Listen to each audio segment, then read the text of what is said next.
Vamos nos aprofundar nessa pesquisa da Associação Brasileira de Bares e Restaurantes, que aponta que 63% dos bares e restaurantes em São Paulo esperam aumentar o faturamento neste feriado de Páscoa. O crescimento deve ser distribuído em diferentes faixas, reforça essa expectativa de retomada no setor de alimentação fora de casa. O movimento acompanha o aumento da demanda no período, pode impactar preços e estratégias dos estabelecimentos. Para a gente entender esse cenário, vamos conversar agora com José Eduardo Camargo, que é líder de conteúdo da Abrazel. José Eduardo, bem-vindo aqui à TMC. Olá, Joana, tudo bem? Tudo bem, bom dia, obrigada por estar aqui com a gente nesse feriado. Então, vamos entender o que está acontecendo. A gente falou que no início do ano, muitas empresas apresentaram uma piora no faturamento, menos pessoas estavam indo para restaurantes, bares, gastando. Apesar da gente ter um movimento agora, em um momento na economia de preocupação com o futuro, neste feriado as pessoas devem procurar mais lugares para se divertir, para ter um pouquinho de lazer, para sair para comer, tomar alguma coisinha. Sim, o feriado de Páscoa, ele é um dos momentos do ano mais interessantes para os bares e restaurantes, que tem mais movimento. E isso acontece porque muitas famílias buscam os restaurantes, né, para uma refeição, por exemplo, no domingo de Páscoa. E também a gente tem um movimento, né, você acabou de falar do movimento nas estradas, né, a gente tem um movimento para cidades turísticas. Isso também ajuda a ter um faturamento melhor nessa época. Perfeito. Então, isso comparado com outros anos, a gente tem uma expectativa de aumento em relação a outros anos? Tem alguma especificidade, alguma particularidade em relação ao período que a gente está vivendo agora que indique que as pessoas vão gastar mais? Então, a gente teve um final de ano bom, tá? O final do ano passado. O segundo semestre, como um todo, teve um bom movimento. E a gente tem sentido um começo de ano mais difícil, tá? Com menos movimento. Isso se reflete, por exemplo, a gente faz pesquisa todos os meses, né, com os empresários do setor, e a mais recente pesquisa mostrou que em fevereiro a gente teve um aumento das empresas trabalhando no prejuízo, né, mais de um terço trabalhando no prejuízo. Então a gente conta muito esse ano com esses feriados, né, e o ano passado foi um ano difícil de feriado, você deve se lembrar. A gente teve muito poucos feriados, né, prolongados. A gente conta com esses feriados e também esse ano tem alguns fatores que beneficiam o setor, né?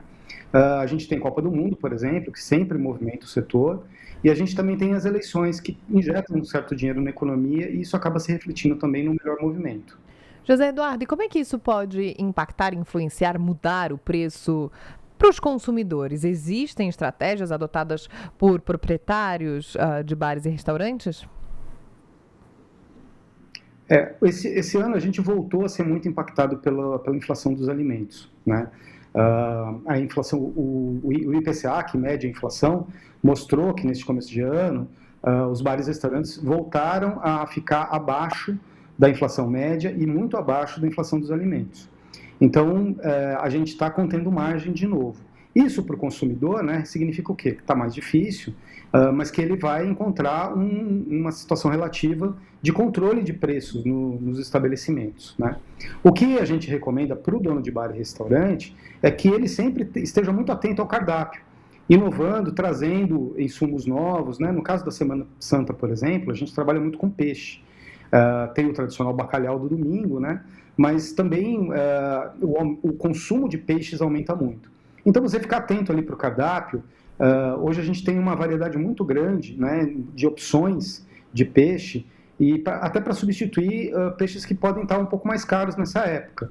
Tanto procurar peixes, né, que são sazonais, tentar comprar direto do produtor, ou comprar um tipo de proteína que substitua uma que você já tem no cardápio e inovar, lógico, no cardápio com pratos novos que atraem um público novo também e fideliza o seu cliente. Dá para encontrar opções mais acessíveis, né, mesmo com essa alta demanda? Sim. O Brasil, ele é um grande produtor, por exemplo, de tilápia, né, que é um peixe super versátil. Ele pode ser usado tanto em pratos de mais alto padrão quanto nos restaurantes por quilo, por exemplo, né? E é um peixe super acessível. Mas a gente tem outras opções também. Por exemplo, no caso do salmão, né, quando está difícil de encontrar, às vezes pode acontecer de estar o preço um pouco mais caro, você pode tentar trabalhar com a tilápia ou com outros peixes que têm uma textura mais parecida. Tem alguns peixes que passaram a fazer parte do cardápio dos restaurantes, né, como o pirarucu, que é um peixe amazônico, que hoje está bem comum de encontrar também, ou peixes como o pintado, e peixes de mar também. A gente tem uma sazonalidade grande, né? Agora vai entrar o inverno, a gente está chegando no outono agora, na verdade, né? Mas no inverno, por exemplo, em São Paulo, especificamente, você passa a encontrar tainha, outros tipos de peixe de mar também, que também podem compor esse cardápio. Só para a gente encerrar agora, e agora projetando um pouquinho mais para frente, olhando para o que está acontecendo no mundo, a gente já sente que os preços vão aumentar pelo que está acontecendo agora, José Eduardo.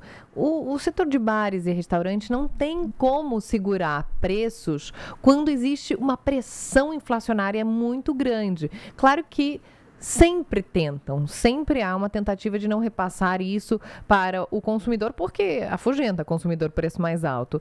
Mas olhando para o nosso cenário atual, bom mesmo é ir agora, aproveitar agora na Páscoa, porque depois os preços podem ficar mais caros nas próximas semanas?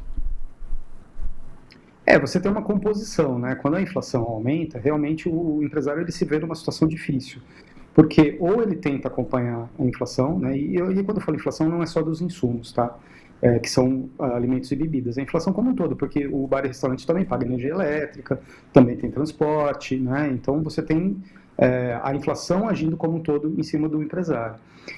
Por outro lado, ele tenta sempre segurar o preço, é lógico ter um preço menor, para evitar perder clientes, né? Então, nesse começo de ano, por exemplo, a gente está represando, apertando as margens. A gente espera que essa situação se resolva logo e que não tenha uma disparada da inflação. Isso seria muito ruim.